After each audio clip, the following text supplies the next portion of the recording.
Oh, it is. It is a Tuesday episode of Donno Daily here on the 5 Reasons Sports Network.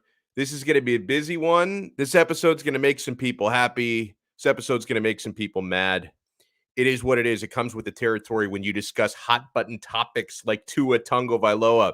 Do us a favor. Whether you're watching us live right now at 2:59 p.m., yeah, we started a little bit early, or if you're watching us later on Tuesday, Wednesday, whatever day, yeah, follow these instructions below. Smash the like button, smash the thumbs up button, and make sure you click subscribe to 5 Reasons Sports on YouTube. I want to say before we get this episode started, I want to say welcome in to every Miami Dolphins fan who watches us today, even the non-Miami Dolphins fans, but especially welcome into the Dolphins fans. Whether you've taken the red pill and opened your mind to the possibility that Tua is not the answer in Miami, the strong possibility that he's not the answer, or you've taken that blue pill and you continue to believe that the world is out to get him and he's not even part of the problem. I agree, by the way, that he's not the only problem, but it's the people who don't even think he's part of the problem that have been taking that blue pill. You need to free your minds, my friends. We're going to free some minds today here on this episode of Donno Daily. Before we get into that, though, I want to remind you guys to support the official sports bar of 5 Reasons Sports, the Quarterdeck Seafood Bar and Neighborhood Grill. Guys, this is my spot. If I want to knock down a pint of ice cold beer, if I want to enjoy 2-for-1 cocktails, the happy hour is all day, every day. You can go to the Quarterdeck. All the locations have flat screen, high definition TVs covering every wall, patios outside with big screens to watch the big games. This is such a great spot, my friends, to watch a big time sporting event at the Quarterdeck Seafood Bar and Neighborhood Grill. UFC pay-per-views, they've got them all for no cover charge. You pay nothing at the door to watch a UFC pay-per-view. The seafood is so fresh. The sandwiches and burgers are awesome. The baby back ribs are incredible. If you want to find the location nearest to you or peep their menu before you go, visit them online at quarterdeckrestaurants.com. The Quarterdeck, come for the food, stay for the fun. We have an official sports book here on Donno Daily, and it's America's favorite sports book. I'm very proud here to have BetUS.com as a partner. BetUS.com, they are the 3-decade leader, my friends. They never get suspended like that app that some of you guys were using for a while, and then they rug pulled you on that one. BetUS.com has been serving their clients for almost 30 years. They're in their 27th NFL season. This is a full-service sports book, and yes, it's available in Florida. So if you want to bet NFL, NBA, NHL, college football, UFC fights, international soccer, and live betting on all of it, you've got to get to BetUS.com, and we have a deal for you. The best deal in the gambling industry. Use our code 5RSN125 when you make your first deposit. Use our code 5RSN125, and they're going to give you a 125% sign-up bonus. So if you deposit, for example, nice round number, $100, they're going to give you $125 in free play money on top of your $100 deposit. You bet, you win, you get paid. BetUS.com. So the question of the day, and this episode, going to be a lot of interactions because people have been tweeting me, and I know people will be busy in the comments section here on the YouTube video as well. Do the Miami Dolphins need to move on from Tua Tagovailoa before the 2022 season begins? Yes or no? Now, I don't want a simple yes or no. I also want, an explanation. And if you do want to move on from him this coming offseason, who would you like to move on from him with? We've received a ton of great answers on this on Twitter. I'm going to read as many of those as possible in a few minutes. You want my take before we get to your takes? Let me give you my take on Tua first, before I give you my take on what the Dolphins need to do here, because you may expect me to give you a certain answer based on what I tell you my take on Tua Tagovailoa. And again, folks, I've been red-pilled, okay? I was extremely thrilled when Tua was drafted. A lot of us were doing cartwheels. Some of you actually shed tears that night when Tua was drafted. You ordered your Tua jerseys. Some of you sleep in Tua bed sheets. So you've been rooting for this guy. We finally drafted a quarterback in the top 5. This is going to work out this time. Tua Tagovailoa, in my humble opinion, is the Walmart version of Ryan Tannehill, meaning you can win with him. It is possible to win with a quarterback like Tua Tagovailoa, but you have to fortify the rest of the team to allow Tua to manage games and do a little bit more than that, right? I mean, he's more than just a game manager, but Tua Tagovailoa, like Ryan Tannehill before him, as you're seeing Tannehill doing a better job in Tennessee than he did in Miami because you need to build a better supporting cast around him. Now, before I get to the good, let me give you the bad. Here are the red flags for Tua Tagovailoa as I see it. This is a great comment, by the way, from John Marco. Walmart? Dude isn't even Dollar Tree. I called him the Kirkland signature version of Ryan Tannehill yesterday, so I switched it up. Today I went with Walmart. Maybe tomorrow I'll go with Dollar Tree. So the red flags for me on Tua Tagovailoa, these are the reservations I have about him being the guy that can take you to the promised land. We'll start with his stature. His frame, general lack of size, they make him more susceptible to injury than some other quarterbacks in this league. We've seen him struggle with injuries at Alabama and with the Miami Dolphins as well. And I'm not breaking any news here because when Tua was drafted, you looked at the analysis of Mel Kiper and Todd McShay and everyone who breaks down the draft.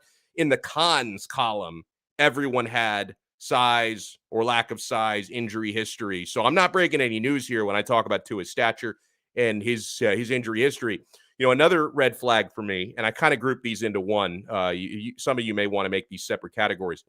His arm strength and his playmaking ability. Now, I'm not going to say he can't throw the deep ball because he's thrown some nice deep balls this season. So it's not to say it's impossible for Tua Tagovailoa, but we know he has limitations throwing downfield. His wheelhouse are the 5 to 15-yard downfield passes. And you can also talk about limitations being, how he really needs the RPO to succeed. I don't think they've used enough of it for him. Now, we saw, a painful example on Sunday when you talk about Tua's physical limitations. This was the most discouraging single moment of that Titans game, at least from Tua's perspective, right? I mean, the running defense screwed up enough times, but just watching Tua this past week in the 34-3 loss against Tennessee, the play that was most discouraging to me was when Tua rolls out to his left. It's left-handed, so that's his play side, right? Right-handed quarterback when they roll out to their right, left-handed quarterback rolling out to the left, and then he one-hops a pass to Mac Hollins that should have been an easy completion for a left-handed quarterback in that spot. That was a really, really discouraging play. Now, I've already seen somebody put this in the chat, and I agree with it, and I wanted to get to it. Another red flag for me on Tua, and this is something, honestly, guys, coming out of last season, I didn't expect this to become a red flag this year. But his decision-making has become a red flag. Now, the big reason why a lot of NFL coaches would prefer to have a quarterback like Tua Tagovailoa over a gunslinger like Ryan Fitzpatrick, or, if you want to go back a little bit deeper, Matt Moore, who was a former backup quarterback here, why you would prefer, especially if you have a good defense, to have a quarterback like Tua over a gunslinger like Fitz, for example, would be the quarterback with Tua's characteristics should be keeping you in games by avoiding poor decisions and bad turnovers. But if he's not avoiding poor decisions and bad turnovers, then you might as well have a gunslinger who can at least go touchdown for touchdown with any opponent. Because, guys, this year, can you honestly say that Tua Tagovailoa has done that this season, avoiding bad decisions? He's had a couple of brain fart moments in virtually every game this year. I've seen him routinely make throws like the ones he made and the interceptions he threw against the Jets this year, 3 of them in 2 games, the one against the New Orleans Saints a couple of weeks ago, where he's trying to do too much. Now, maybe that part of his game can be corrected mentally. That's probably more mental than physical, but it's been an issue this year. The interception against the Saints, I thought was especially bad because he failed to see Jalen Waddle wide open. Instead, he tried to force it 10 yards deeper to Mac Hollins and threw a bad interception. Another one that I think is becoming a bit of a red flag. Admittedly, the sample size on this is limited. I don't know if we've seen enough to draw a definite conclusion on this, but 2 of the worst games of Tua Tagovailoa's career to this point have come in must-win games in January in bad weather. Right? You had week 17 last year against Buffalo's backups. He was terrible. The Dolphins lost by 30. Week 17 this year at Tennessee, must-win game against the Tennessee Titans in poor weather. It was like 30 degrees out there. It was raining, and then it started snowing later on. And again, Tua was terrible in that situation and had trouble gripping the football. Now, there's some myth out there that he's got tiny hands.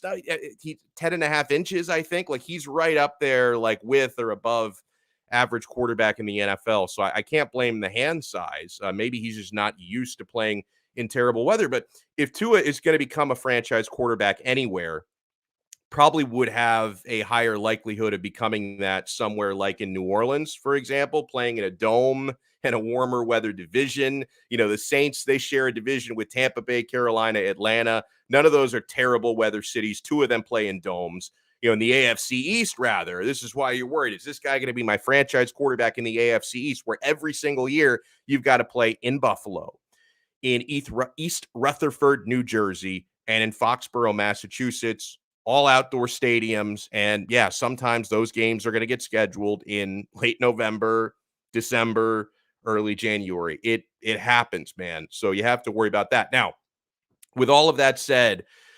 I like Tua Tagovailoa's accuracy. I like his work ethic. I like his attitude. I do like the fact that when it comes to certain physical limitations, obviously he can't just grow 3 inches. Like that's, you know, I don't think that's possible yet. We're probably still working on that sort of genetic therapy. He can't just grow 3 inches.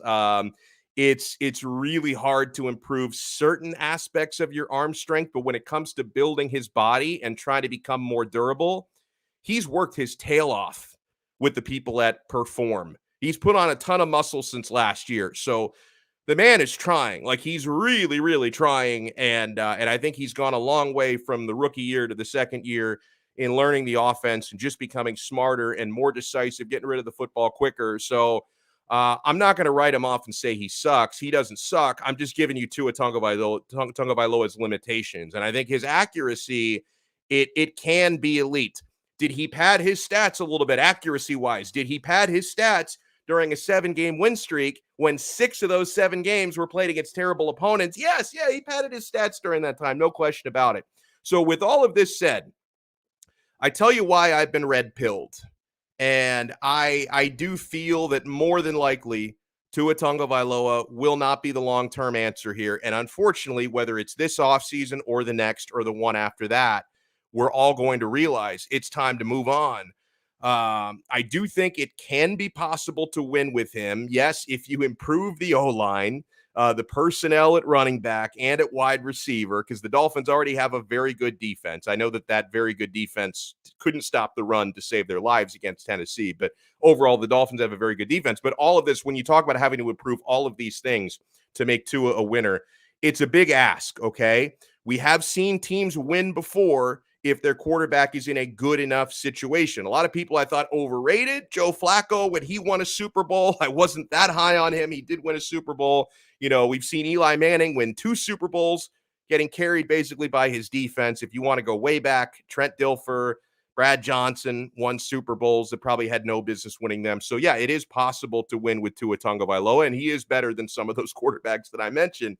But here's how I would approach this coming off season. Some people think they have all the answers, right? When you talk to some people who are full-on Tua haters, oh, it's so simple. It's so simple. Just draft Kenny Pickett or just go trade for Deshaun Watson as if that's an automatic thing that you can just do, forgetting about the fact that there are, 22 accusers and a pending grand jury investigation. I wish there were a simple solution, but guys, trying to be as rational here as possible.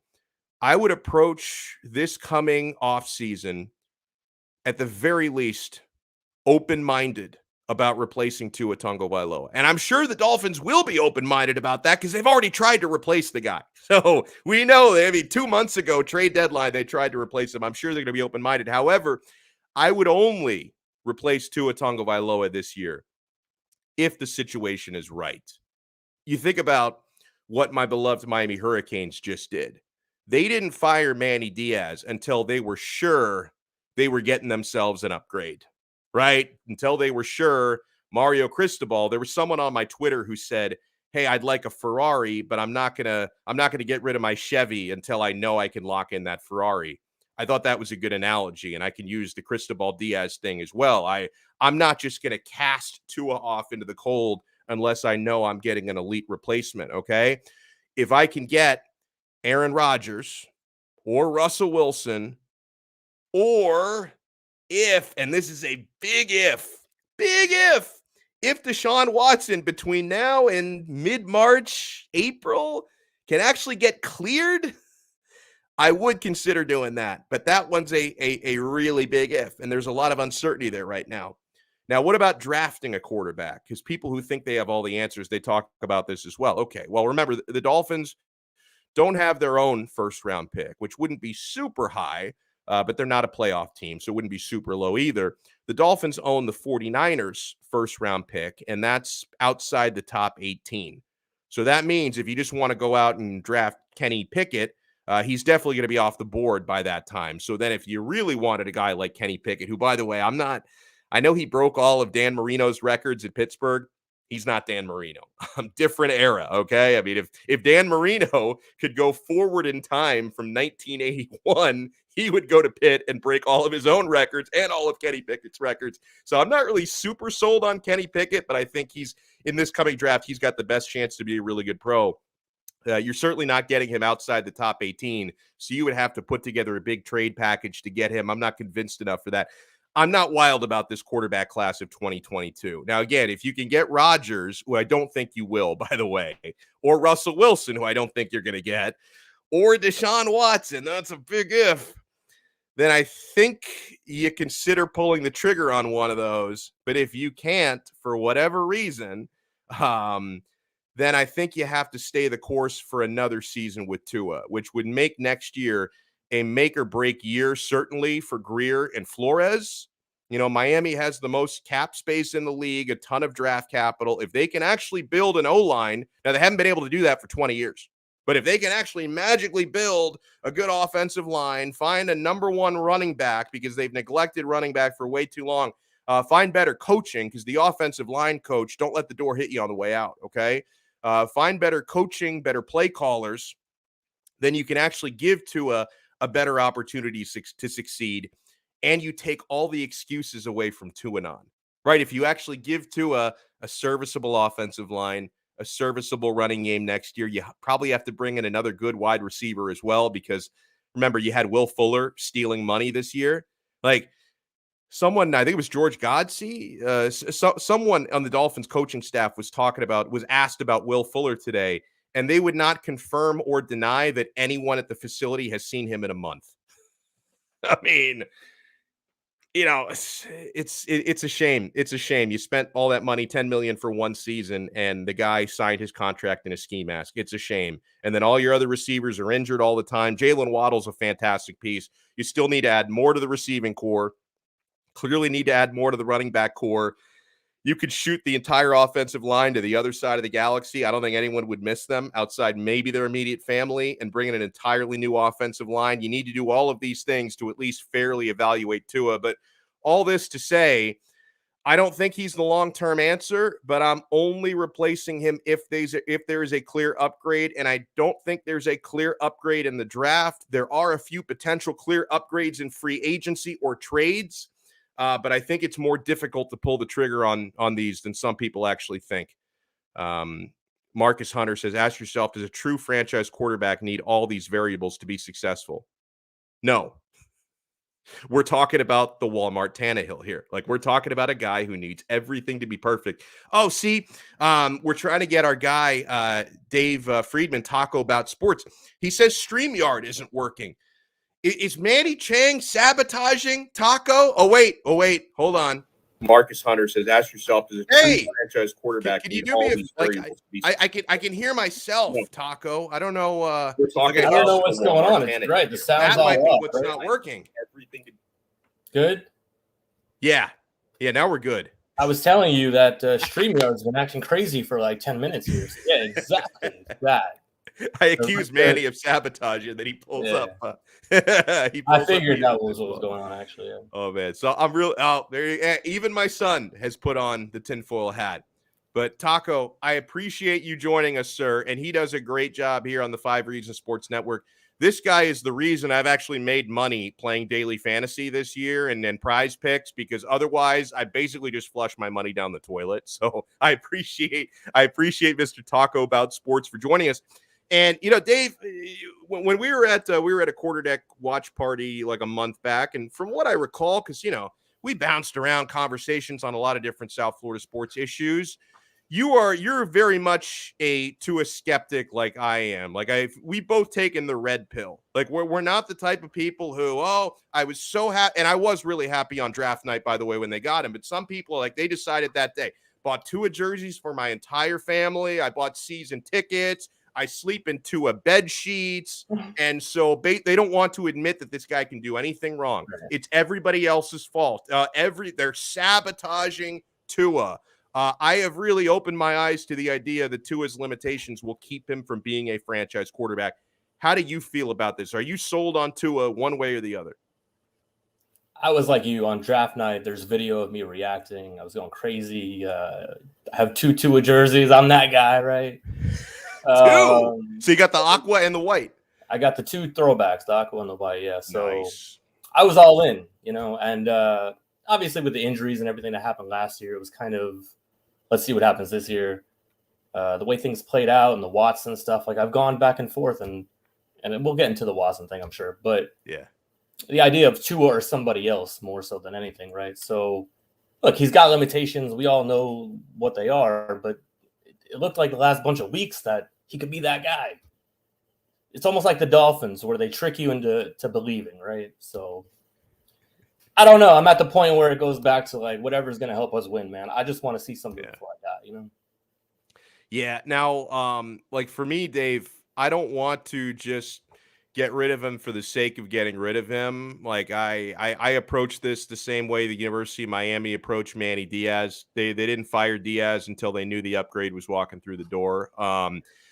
I don't love this 2022 draft class, and like Kenny Pickett is the top guy. I'm not completely sold on Pickett, and he's going to be out of your draft range. So if you want Pickett, you've got to trade up and maneuver up to get him. And I don't feel like he's worth that. Like, I don't feel like he's worth trading other assets to go up and get. So outside of that, I'm not really sold on the class of 2022. If you told me, we could get Aaron Rodgers for a couple of years or Russell Wilson for a couple of years, I'm all about it. And if you told me that, hey, end of January, because that's when we're going to get clarity on the grand jury, like end of January, there's going to be no felony charges for Watson and everybody settles. I don't have to feel good about him as a human being. And I want to make that clear, because like in 2022, you have to make that very clear. I am not endorsing Deshaun Watson as a person. He seems very sleazy to me. Okay. I'm not endorsing the guy as a person, but I am saying that from a business standpoint, you bet your ass if he can get himself cleared, the Miami Dolphins will go back in for that guy. So do not be surprised. And barring one of those 3 options, I say if you can't get any of those 3 guys through that door, you probably stick with Tua for another year. Yeah. And look, that's where we're at, right? I don't think there are people that are sold that he's not the guy, right? But they've been sold the entire time that he wasn't the guy. So to me, again, we're kind of in the middle of if they get an offensive line and they put some more weapons, and okay, like we're somewhere in the middle where we always are, right? Yeah. And that's the problem. So the other guys that we're talking about, like there's no question if you slide them in for Tua, in theory, right? I mean, they're a playoff team, if nothing else. And put them in the playoffs with Aaron Rodgers or Russell Wilson. I mean, give me that all day, man. But I love Tua, and somehow there's no in between with a lot of people. You're not allowed to be in between, right? So yeah, but we are. We're the in betweeners. I feel dirty because like I feel like I should be Tua Non or Chris Sims. Like I feel like I should be one of those things. And even like, did you see Chris Sims's tweet? Like he sounds like he's hedging a little bit. Like honestly, I thought Sims should have taken a victory lap after the Titans game. Instead, he's actually complimenting Tua after his worst game of the season, maybe the worst game of his career. I thought that was very odd behavior by Sims because if anything, that dude should have covered himself in glory after proving a lot of people wrong. It was kind of like he did the Colin Cowherd thing where instead of doing that, he was trolling us even harder by going the opposite direction, right? Yeah. That's what I felt. So yeah, I saw that and I just laughed at myself. He's I don't hate the guy. I mean, he's been saying some crazy things, right? So he has. Yeah, he has. And by the way, huge shout out and thank you to Devin Jordan for the $4.99 super chat. Donno, I love you, bro, but there's no way Greer and Flo bring back Tua with their job on the line if there's no clear upgrade, get competition at quarterback. I wouldn't mind competition either. And I think, like Dave, that's something people forget about is it's not like Tua is making, 150 million over the course of his like he is still on his rookie deal. So I don't think it would be that crazy to draft somebody or sign a certain free agent and say, let's compete training camp. Like, because obviously Jacoby Brissett is not that guy. He blows. So if it gets somebody who can actually compete, I'm not opposed to that. What about you? I get it, and like obviously that makes sense to some degree, but I think it always comes back to, okay, if that's where we are, then like what are we doing? Like we're in the middle, we're mediocre, we're trying to figure it out still. Yeah. And those other guys, look, we might not have a chance at those other guys, right? So that might not be an option. But if they are, like, you have to do it. I feel like it's just, unless you feel Tua 100% as the guy, and then you don't need to do what we're talking about and draft someone. There's no in between here. I don't feel like. What do you think happens with Deshaun Watson? Because it is worth pointing out, history tells us rich, famous, powerful people tend to have the ability to make things go away that the rest of us can't. Like if I had 22 accusers like Deshaun Watson had, I'd probably already be in prison. But the rich and powerful can make things go away. Do you think? And even if he does get quote unquote cleared, he probably still gets suspended by the league because they use Ben Roethlisberger from back in the day as the precedent on it. So he'd probably still have to serve a suspension, likely not more than like 6 games. But do you think he's going to make this stuff go away, or do you think this might end up really blowing up in the next month or two? So I'll go 2 ways here, right? I saw something the other day, and I think it was newer. It said something he had gotten to the point where he had like 18 of the 22 agreed to some kind of thing. So that was something. And then you said Roethlisberger, right? So I kind of said something on Twitter today about this. The way that the fans last night were applauding him and they love him. I mean, it's Ben, right? Yeah. Look where he was with all the rape stuff and all that stuff. And now look what's going on TV. And even Steelers fans are feeling the feels. I mean, it's one of those things. Like if he comes down, if Deshaun comes down here, they win a Super Bowl, they win 2, whatever, even 1. Like at the end of his career, that's what's going to be happening at Hard Rock. Yep. By the way, another. And again, I feel like I need to say the same thing as you. We talked about it at quarterback. Like we feel dirty, sort of, right? But we're talking just football aspect of it. I think that's all. Yeah. Huge shout out to Ray Grullon for the $5 super chat. Howdy, Donno. If we do get Watson, next year is toast since he will have to sit 8 games. Honestly, like if he gets through all of this, only having to sit 8 games, he and whoever he signs with would probably look at that as a victory. Like I'm being real here. Like I think any team that wants to acquire him, and we know the Dolphins aren't the only team interested. We just know that he's most interested in the Dolphins. That's why the Dolphins have had the strongest links. 22 accusers, grand jury investigation. If he comes away with this with just a half-season suspension, a little under half now that they play 17 games, I think he and whichever team winds up with him would probably look at that as a victory. And, Friedman there was talking about Ben Roethlisberger and the Steelers. I was told this morning by somebody who gave me quite a bit of Deshaun Watson info before the trade deadline, telling me that the Pittsburgh Steelers are very interested now in Deshaun Watson. Now, I don't know for sure how if it's mutual, right? Because again, and that's obviously a great historic franchise. Watson seems to want to be in Miami, right? I don't know if it's, women or, the boating scene. He likes to fish, the weather. I don't know what it is. He seems to prefer Miami over any other destination. But the Pittsburgh Steelers, I'm told, are incredibly interested in Deshaun Watson. So they might go from, Big Ben and his long ago past allegations to Deshaun Watson and his allegations. But I will say something on behalf of Mike Tomlin.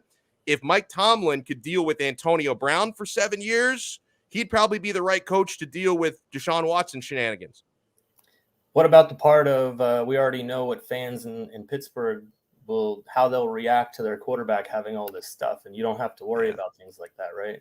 It's like you already know that it will be okay to some degree. So, look, I mean, it might be weather where he doesn't want to be, but they play in the cold anyways half the time. I mean, who knows? I don't we're trying to figure out why Miami, right? Other than the T-shirt of Dan Marino, I don't know. But look, like I said, for me, that's the thing. Like everyone's talking about, well, what if Tua goes to another team and he comes back to haunt us? And what if Deshaun does that?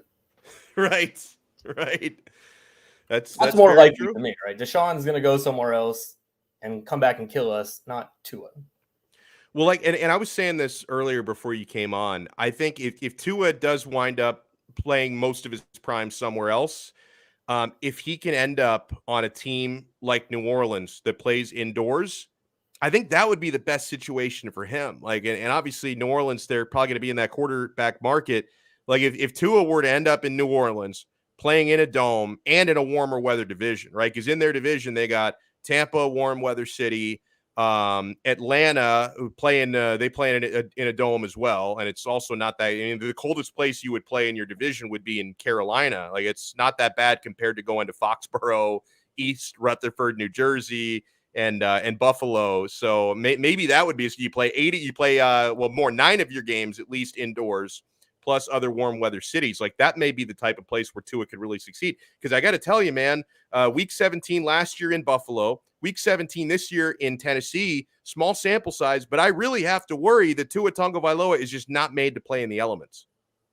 And that's the thing too, is like I was watching that game and I feel like part of it for me is like I don't want to be the person that's like judging him off that last game, right? Because he played pretty well for however many games during that win streak.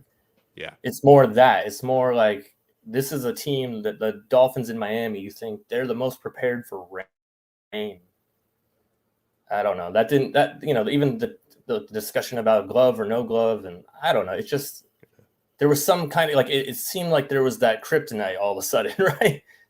I don't know. So again, I feel like what you're saying makes sense. I mean, in theory, maybe they only have to go, to Green Bay in the playoffs or something crazy like that. But Tua, going back to full circle, it's like Tua is going to be a good quarterback in the league in the right situation. It's just, is this the right situation? This hasn't been the right situation for anybody, Right. So I just want him to succeed ultimately. Like, it's not a knock on him. Like, he's such a good guy, and him and Waddle, you like that connection, but it's like, let's win something, man. He is a really good guy. I think that's another reason why it's so hard for Tuanon to let go. Like it's so hard for them. They take the blue pill and they just refuse to believe that this guy may not be the answer because he is such a nice guy. Like if you compare him as a human being, what we know about Tua versus what we know about Deshaun, well, like it's not really a competition there, right? I think that's another reason why it's hard. A huge shout out to Gianmarco Paterno. No relation to Joe Paterno, by the way. We established that a couple months ago. Huge thank you for the super chat. $9.99, man. You are the best. He says Greer can't do another draft for us. Flores can't mold them. Tua ain't it. Ross, clean house, and let's build both the O-line and the D-line. We have solid cores on both sides, but poor coaching and quarterback. So that prompts a question for you, Dave. Do you think that Greer or Flo or both are actually on a hot seat? Because I thought the 7-game winning streak probably saved both of their jobs. Right, and that's where during the 7-game win streak, it's like, me personally, I'm like, yeah, and I'm like, damn, but this is just going to extend this to another season of the same, it's like you want some sort of resolution. And look, Greer, obviously the last draft with the rookies, I mean, killed it. Do I think that means he should keep this? No, but like you can't go based off of that. And Flores, like you're saying, the 7-game win streak. But I think we're all on the same page. Like he's an amazing defensive coach, right? Yeah. We need to figure out the offensive side. And I'm not saying it's a head coach because half the time the offensive head coach is Adam Gase. So it goes back and forth, right? It's just the right mix and the right quarterback. Jermaine King says, how do you even know that Herbert or any of those guys would be good on the Dolphins? Coaching matters. No, he's right. But it's like, at the beginning of the show, I ran through a lot of what I feel to be Tua's physical limitations, and Justin Herbert doesn't really have any of those is the thing. It's like, and Dave, I was definitely one of those people on draft night in April 2020, because there were a few rumors leading up to the draft that, hey, the Dolphins could really take Justin Herbert. Armando Salguero was beating that drum. Like he kept writing these columns and tweeting. They're really interested in Herbert. I was one of those guys who was saying, do not do that. This guy's Ryan Tannehill 2.0. in an ironic twist of fate, I think we got the actual Tannehill 2.0.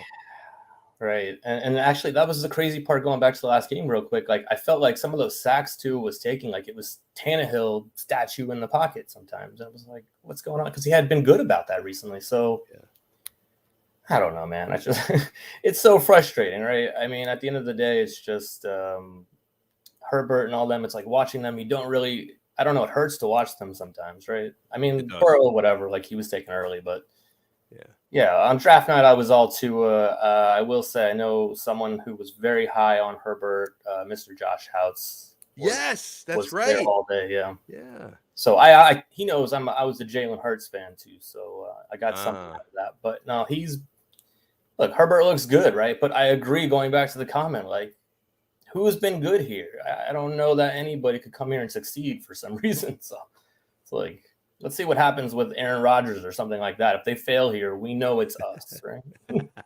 Yeah, that's a great point. It's not you, it's me. Can you imagine Aaron, he wins a Super Bowl in Green Bay, which may happen, and then he still decides to go? Yeah, I was having a conversation with Alfredo Arteaga yesterday, and he brought up that this doesn't really happen. Like, you don't win a Super Bowl, then immediately leave. But then I was watching a clip of Rodgers on, he does his weekly Pat McAfee interview, and he made it sound like no matter what happens there, he's not going to evaluate things based on the past. He's just going to evaluate based on the future. So sounds to me like he could win a Super Bowl there in Green Bay and still leave. Can you imagine he can't? And Aaron has played with some bad O-lines, by the way, because it's not always sunshine and roses there in Green Bay with his blocking, and he overcomes it because he's such a playmaker and he can get outside the pocket and make things happen. Could you imagine if he came here and just had a shit year and then it's like, oh my God, it was the Dolphins all along? Yeah, I can imagine.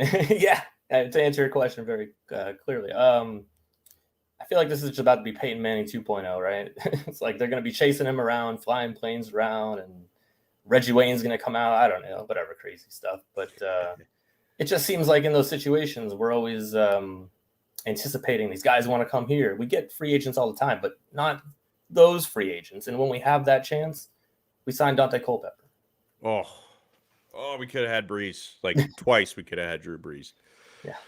Jesus. I got to ask you, because you mentioned you have two Tua jerseys. You've got the throwback is always the right move, by the way. I would never buy the regular jersey. You always buy the throwback. I haven't bought an NFL jersey in more than a decade. Like, how much do two Tua jerseys even run you these days? I couldn't even tell you. I had to give up my firstborn. No, they're like $150 or $125, something like that. I got a little crazy, man. It was like during COVID, and we're sitting around, everyone's Amazon shopping, so it was too easy, Are there good knockoff sites for NFL jerseys? Because there is this. I'm not sure if I should even share it on the air because I don't know what their legal status is. I think it's run in another country, so they probably can't get shut down by anything I say. But there's actually a really good knockoff site for soccer jerseys where it's almost indistinguishable. Like the only difference is, and this is why I've had to go on a diet because I was so.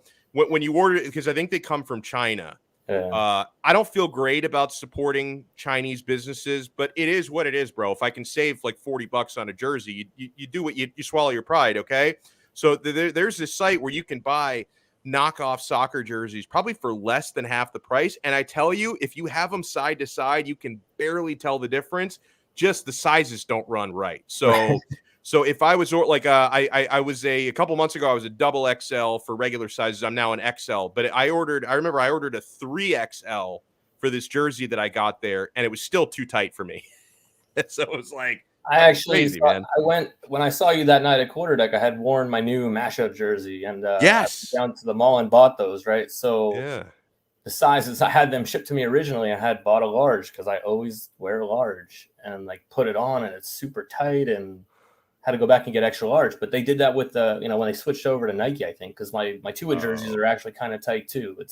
I promise you, I'm not getting weight. It's the jerseys. Yeah. Fair enough, man. So any quick thoughts before we wrap it up on the Miami Heat? Now, obviously, we all held our breath. Admittedly, I was asleep already, but when I woke up this morning and I heard that Jimmy got injured, and I saw the replays, and it didn't look very good. Now they're trying to give us some good news that it's definitely the ankle and it's not an Achilles, because that would be awful. But I'm expecting Jimmy's going to have to miss some time here. Any word on how long he could be out? And this is just adding more adversity into our laps. And the Heat have done a pretty good job despite having so many guys in and out of the lineup. But God forbid we have to be without Butler for an extended period of time. Right. I mean, I don't know when Oladipo is supposed to come back. Like, that might help. Yeah, right. They're staying above water right now, right? But it's like the good part about the good part, right? Everyone's dealing with COVID stuff. There's all sorts of crazy stuff going on. So it's sort of allowing these mashed up rosters to like do something, right? And there's still the Heat, and Steve Kerr last night said Miami Heat culture basketball type of thing, so I mean, look, Jimmy, obviously, I think he injure the same ankle, and I didn't watch last night either, by the way, but I think he injured the same ankle like a couple nights before. Yeah. So to me, the ankle was weak. I'm not a doctor, but I mean, look, if he has to stay out, I think compared to other teams, they can endure that more than a lot of other teams in the league. Yeah, no, it's true. I'm not even that worried about it. I mean, yeah, eventually Bam is going to be back, and they're going to wake up Victor Oladipo from cryo sleep at some point, and we're going to be able to roll out there. Hey, man, let people know, by the way, where they can find you on the network. And you probably already know where to find him on Twitter at Taco About Sports. He's one of the more entertaining accounts out there in the sports realm. And you do a lot of stuff on the network, prize picks. Oh, I didn't even notice you had a taco on the shirt. Bro. It's a taco cat. Oh my God, that it is was incredible. Special for you. I was saving it. I thought the shirt looked a little loud, and I'm all about that. By the way, I got no problem with that. Like, if you're on video, you got the mood lighting in there, dress a little loud, it's fine. But I did not realize that's a taco on your shirt. Yeah. It's fan-fucking-tastic. We do things around here. Where can people find you around the network? Same thing. I talk about sports. I'm on. Look, I just started a TikTok. I'm gonna get all fun on there, I guess. You got to show me how to use that. I have no clue. I don't even know the first thing about TikTok. That was me about 5 months ago, and now I'm okay. On that thing at like 3 a.m, can't stop. You just wait. You don't want to start that addiction, I promise you. But pretty much everywhere, I talk about sports. I'm doing a lot of stupid shit, like you said. That's the best shit, man. Yeah. Keep it up. Keep up the good work, man. And yeah, we'll bring out. We're making Tuesdays our Taco About Tuesdays here on Donno Daily. So we'll talk to you again next week if you're able. Love you. Love you too, man. Awesome stuff there from Dave Friedman. So I'd promised reading some more interactions. We are going to throw the shout outs in the chat like we always do. Now, I thought that honestly, what turned out to be an incredible thread on Twitter. So earlier today, I tweeted out, should the Dolphins move on from Tua before next season? Tell me why or why not. I'll read some of the responses today, 3 p.m.-ish on 5 Reasons Sports YouTube. And I'll tell you the amazing thing about this thread. We've gotten no less than 70 replies the last I checked. And nobody's fighting, which is amazing because almost every Twitter thread you read about Tua and the Dolphins, it just turns into people arguing. And I got to tell you, if we can get through a tweet thread about Tua's future in Miami with nobody arguing, there might be hope for peace in the Middle East. Like, I thought this thread is an amazing study in humanity. So let me read some of the responses. Again, I tweeted out, should the Dolphins move on from Tua before next season? Tell me why or why not. I'll read some of the responses today on 5 Reasons YouTube. J-Zone tweeted to me, if A, there's something better and available, and B, the something better and available has his 76.5 sexual misconduct charges cleared from the record, then yes, I would move on from Tua, he said. And I think I'm with him on that. I don't have to feel good about Deshaun Watson as a human being. And it doesn't really matter what I think at the end of the day, because I think if he can get cleared, the Dolphins were like this close to acquiring him at the trade deadline. They were a few settlements away. If he does get everything settled and taken care of, and if he's not charged with multiple felonies, I think the Dolphins go back in for him. Don't shoot the messenger. I'm just telling it like it is. Now, the Dolphins may have some competition again, because I was told this morning the Pittsburgh Steelers are very interested in Watson. I don't know if the interest is mutual, because let's remember, Watson has a no-trade clause. So just because the Steelers might be really desperate to get him in Pittsburgh, does not necessarily mean if Miami is an option for him that he would choose Pittsburgh over Miami. Marla tweeted to me, Tua's winning percentage is likely close to about 60%, but he lacks consistency, and that's certainly something. Tua's not going to grow taller or faster. I said something similar earlier. The arm strength won't increase by much. An injury-prone Tua is still a far cry better than Watson. I think she means for the legal stuff, but superstar quarterbacks do not grow on trees. Big Joe Grizzly tweeted to me, fans blaming Flo, but failed to remember that he hired Godsey and Fry to the offensive staff. And why? Because of their relationship with Tua. Waddle was drafted. Why? His relationship with Tua. You know, honestly, I think Waddle is also a damn good player. I'm not going to limit him. Like, he wasn't, you know, maybe that was a tiebreaker. I don't know, but Waddle's also a really damn good player. But I'll continue. Help was given to Tua for his comfort, and he failed. A lot of blame to share all around, though.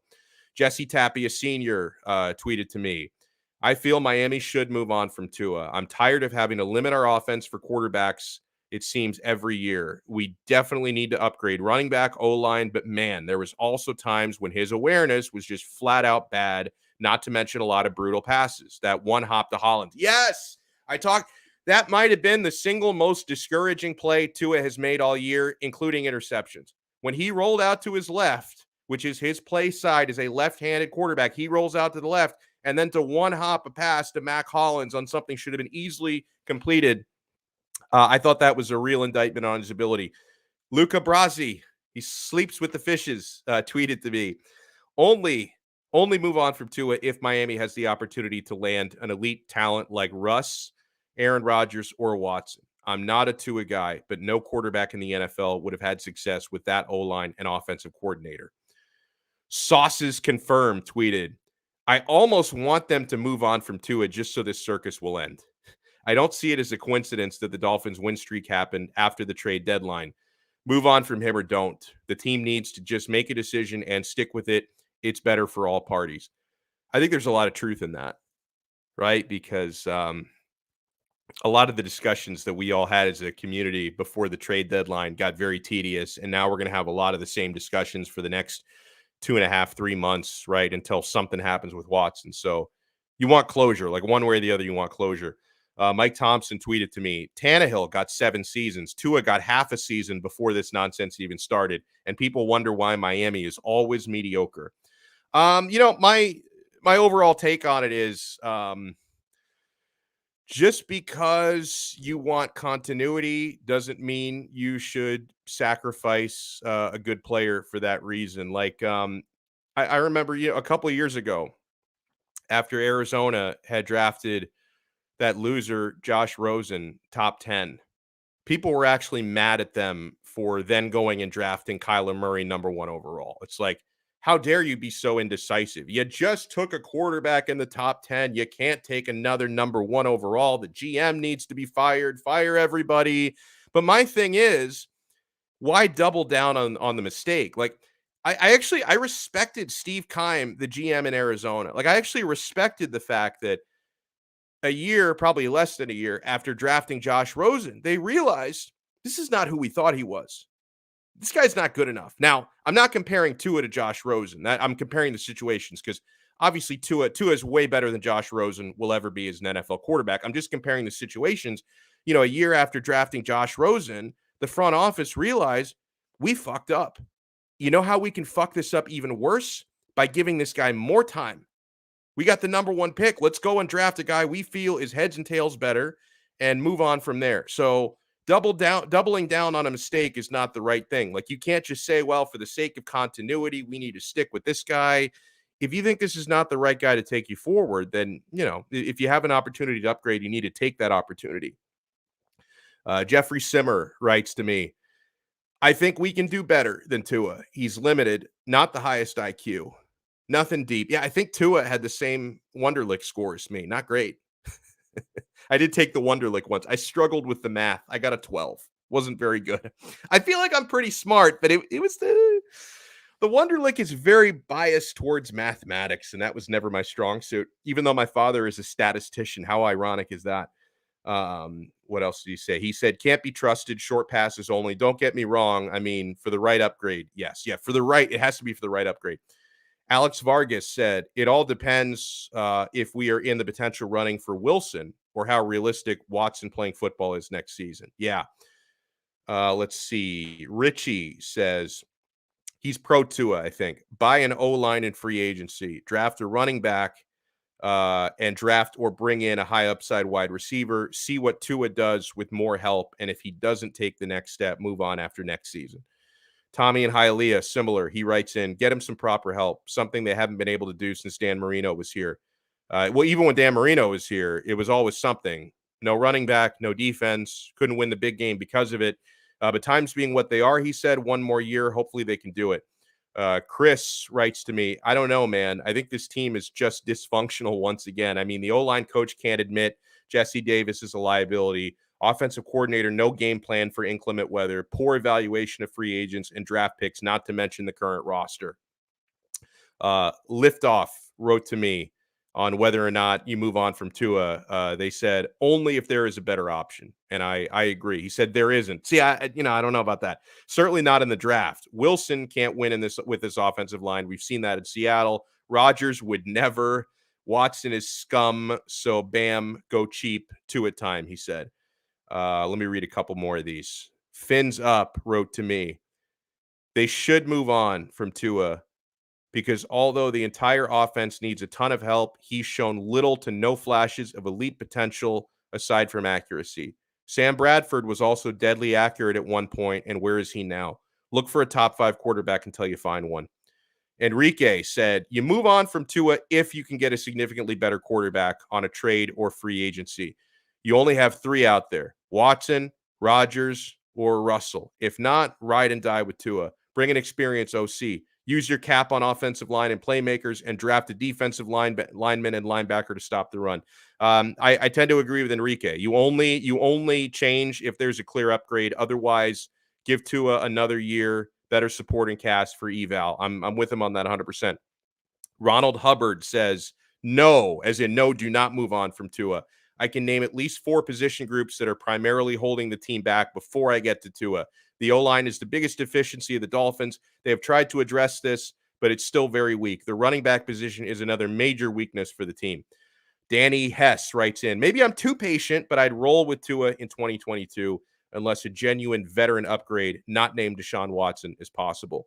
I think this team needs one more offseason, fix the line, and one more receiver without an injury history. David wrote to me, great quarterbacks elevate the talent around them. Waddle has elevated Tua. However, the lack of receptions Gesicki and Parker have gotten should be alarm bells. What would their stats be with Burrow or Herbert or even Tannehill? I wanted nothing more for Tua to succeed. It is not happening, he says. Man, there's a lot of good ones here. Gen X Jabroni. That's a great name. Tweeted to me. I personally like Tua. He has shown leadership, something our last guy before him did absolutely zero of. The game on Sunday made me a little nauseous. The fumble that slipped out of his hands was very concerning. I hate to say it, but I think we need to move on. Ooh, so honestly, I thought he was going to go in a different direction, and then he ended up going in the other direction. By the way, I didn't watch this, Dean, but I read the quotes, and I mean, we've been telling you all week the O-line coach is a problem. Did you guys listen to the O-line coach's presser today? The guy's lost. I am embarrassed for him.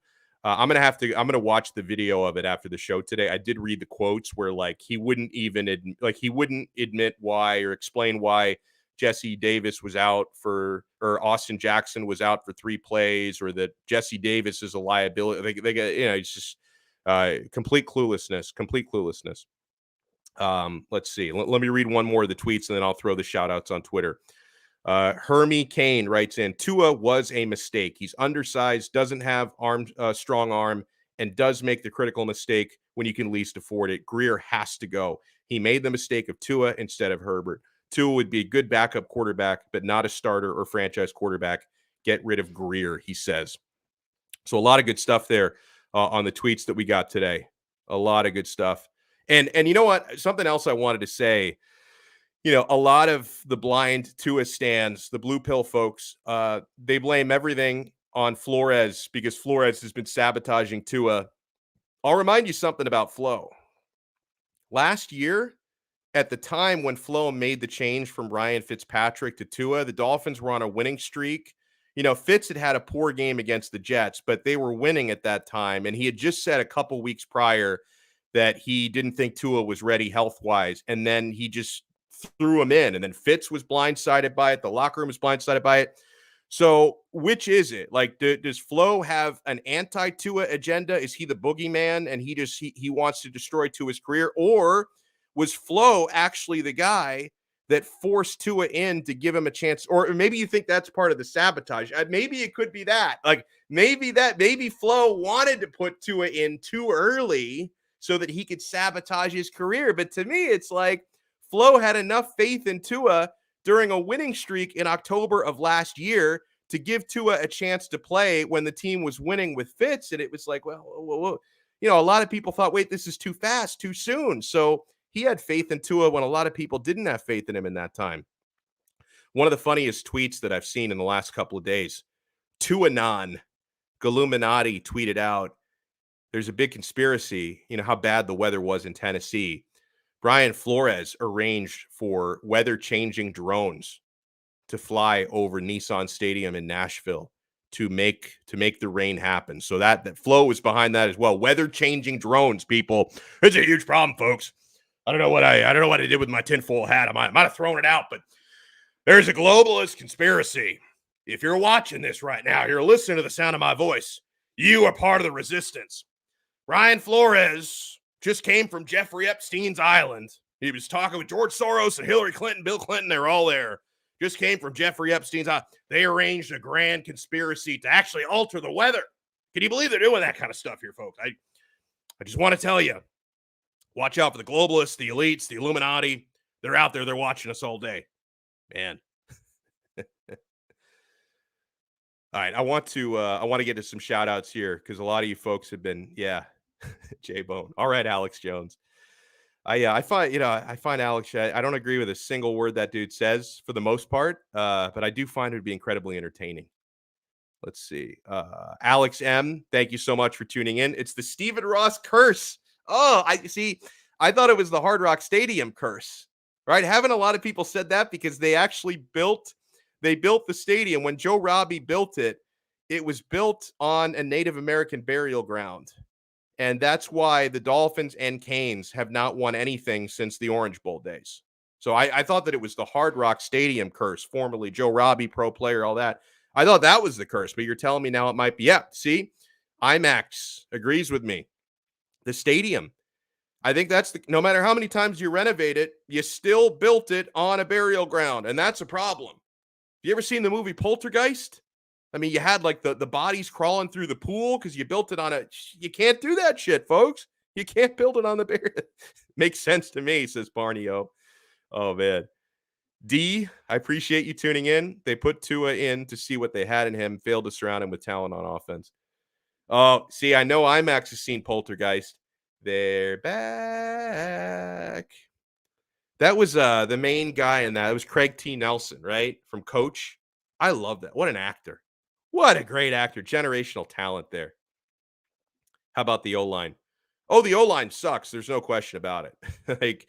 And again, just so you guys know, when I question Tua and I have the audacity to judge Tua, I don't want anyone to think that I feel he's the only problem. It's not the only problem. I just want you to admit he's part of the problem. That's all. That's all that I ask. Because everyone who says no, if you had a great O-line and a great running game and a great head coach and a great offensive coordinator and a great run defense and a kicker who doesn't miss like half of his kicks, Jason Sanders had a crappy year, totally. If everything else was perfect, you could win with Tua, and it's not Tua's fault, it's everybody else's fault. I just want you to admit Tua's part of the problem. It's not the entire problem. No, not the entire problem. In fact, this is why I've said my take on it is, unless you can find a clear upgrade this offseason, which would be Aaron Rodgers, not expecting it. Russell Wilson, not expecting it. Or Deshaun Watson, his legal team makes his legal trouble go away. then I could understand making any of those moves. If there are none of those moves to be made, even talking draft, like if you wanted to trade up and draft Kenny Pickett, I say trade up because, you're going to be picking like in the late teens, early 20s. So there's no way he's going to fall to you. You would have to maneuver up to get Kenny Pickett. I don't even think it'd be worth the assets to move up for him. I don't think it's enough of a difference. You would have to have a sizable upgrade. Otherwise, I say you've got a ton of free agent money, number one in cap space in the NFL coming into next year. You still have a lot of draft capital. Build yourself a better offensive line. Easier said than done because they've been building that offensive line has been under construction since like 2000 and they haven't been able to build it. Build yourself a better running back core with a real number one guy, better offensive line, more consistent wide receivers who don't miss games for hangnails. And then we can talk. But if you can't get one of these elite upgrades at quarterback, then I think you have to roll with Tua for another year and put him in a better position to evaluate him in. Imagine moving from Tua to draft Bryce Young in 2023. I would strongly consider just being very hesitant to draft Alabama quarterbacks. Like, you talk about making everything perfect for Tua to win in the NFL. Everything was perfect for him at Bama. 5 stars all along the offensive line, all the wide receivers, all the running backs, 5-star guys. Like, maybe that should tell you something that, you can't always judge a guy based on that situation when you're surrounded by the top recruits in the country. And those recruits are getting developed by an elite coaching staff. Because like Nick Saban has guys on his staff that end up being head coaches somewhere else every freaking single year. Scummy says, who's better, Tua or Daniel Jones? Tua. I think Tua is better than Daniel Jones. So he's got that going for him. If you set the bar at Daniel Jones, Tua is a franchise quarterback. How about that? Bro, Dolphin fans are bipolar, switching it up every day. I think sports fans are bipolar. Yeah, Chalk Van Straw says, thank you. No Bama quarterbacks. All right, I'm going to try to throw out the rest of the shout-outs. I know I'm going to miss people today. Don't be upset. If I skip over you for a shout-out, I'm not doing it on purpose. I love everybody. We throw out shout-outs to everyone in the chat, but I'm scrolling through trying to find new people, not do repeats, and I'm going to skip people every single day. It happens, and I'm sorry. So Barney O, DP, Alex M, thank you for tuning in. Thaylor, sounds like a superhero's name. Like, are you Thor's cousin or something? Devin Jordan, he liked that. The tweet from Tuanon. Brian Flores found drones to change. They altered the weather at Nissan Stadium to sabotage Tuatangobiloa. That was a very sad day. About to bag Swervo. Thank you. J-Bone. Miguel 2R, thank you so much for tuning in. Moses, thank you so much for tuning in. Fuck what you heard. Thank you for tuning in. I guess they make you censor that, right? You're probably not allowed to have like the actual word as your YouTube name, right? Probably not. Let's see. David Figley, and I think I may have already shouted him out. I'm a mess. When I try to do the shout outs, I'm going to skip some people. I'm going to repeat some people. If you get repeated, consider yourself loved, I guess. I don't know. The Finns Tailgate, which is our guy Chris Adams, is behind that account. Thank you. Tyree Reese, thank you. IMAX, thank you. David Iglesias, any relation to Julio and Enrique? I'd like to think that someone from the Iglesias family is watching us at all times. Xavier McDaniels, thank you so much for tuning in. Let's see. I'm trying to find people I haven't shouted out. DJ Savvy, thank you. King Mill, thank you for tuning in. Dean G, thank you so much for tuning in. John Marco, who was, I don't know why he's telling Barney to chill. Oh, here it is. Here's why he's telling Barney to chill. This is Flo's fault. Can't hire good staff. He can't. The guy's got poor networking skills. So, I mean, you'd think a guy who worked in New England for that long would know people he could call to come coach on his staff who aren't, people with no experience whatsoever. It's weird. It is very weird that Flo can't hire a competent staff. Ernesto, thank you for tuning in. Harbaugh rumored to be leaving Michigan. Bro, if Harbaugh became available, Stephen Ross would move mountains to try to get him here. I mean, he's tried before. Man, if there's truth to that, and I could see it because Harbaugh has been in Michigan for like 1,000 years, and he finally beat Ohio State. So it's like, you know what? Peace. I'm out. That was my Super Bowl here, was beating Ohio State for the first time in like 11 tries. So here we go. Ernesto Kojak, thank you so much. Let's see. See, I always tell myself, because I've got a really I got a busy couple of days because my son's daycare class was closed for the first part of the week because I don't know if it was a student or a teacher, somebody tested positive for COVID, so they closed his class. So I'm supposed to be watching my kid right now.